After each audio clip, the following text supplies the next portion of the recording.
This is a video tutorial on how to cut parts in Autodesk Inventor.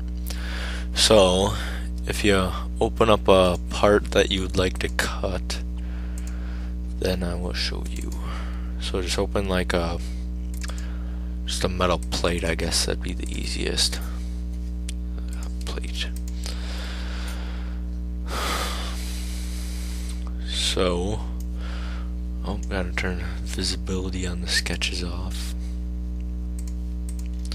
So once you open up your part, you can then start cutting it, I guess. But actually first, the most important thing you should do is save it as a new part name.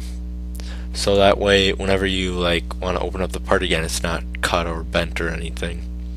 So just save it as like aluminum plate, just 24 or 14 by 5. It doesn't really matter. Just name it correctly.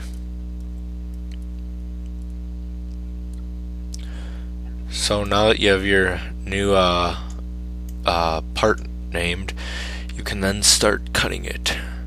There's actually 2 ways to cut it, and I guess the easiest way to do it, if you're just doing a general cut, wanting to take like 5 holes off, like to the right, like not actually just like notching something out in the middle, then I'll show you the easiest way.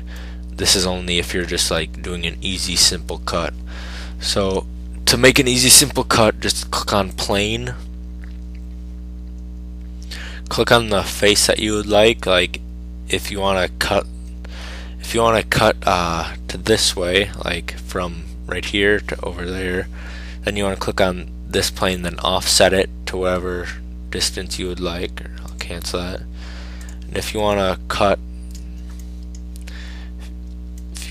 to cut this way or this way to make it like a smaller plate or something like that, then you can just like hit offset 1 inch or whatever distance you want, or you want to make it -1 so that way it runs into the part, and that's how you cut it. So now you have a work plane right here that you can work on. So the next step is to hit split. Click on the plane that you just created. Click on trim solid, and then go to the middle of the part, or find the middle, and now you can see which way it's going to cut. The arrow is pointing, so you can see the arrow is pointing that way, because if we choose that way, then it'll that way, but you can also change the direction of the arrow. Let's just take off that, I guess.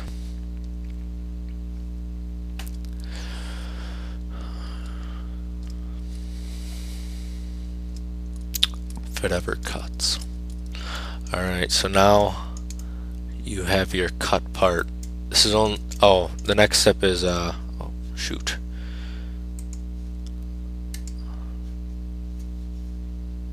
Alright, the next step is to turn the visibility on this work plane off, so when you import the part you don't see that. So right click on work plane 1, turn the visibility off.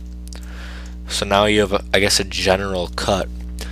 This, I guess it's more quicker than the other way. Well, I guess not necessarily, but it's just easier to do in my opinion. So yeah, then the other cut you can do is also creating a new section and then extruding it. That's if you want to like get a custom cut, like notch something out or something like that. So hit create 2D sketch.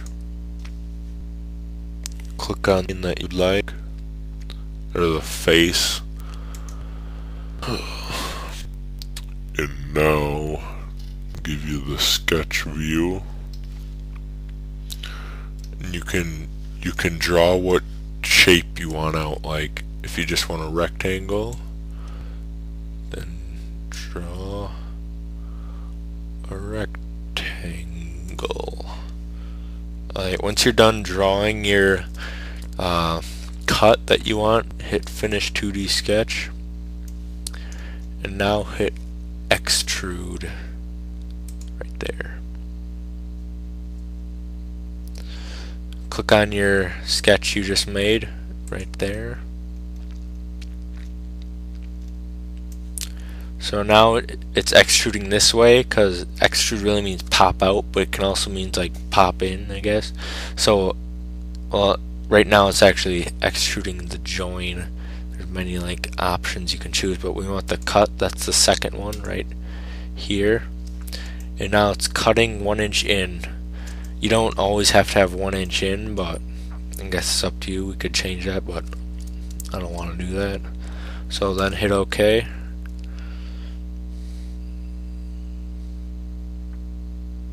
And now you have a custom cut, I guess is a way to say it. It's with the split, with the plane and split feature, you can't make as like detailed of a cut, but it is quicker, so I guess there's a trade-off and it's up to you. Anyways, that concludes the video.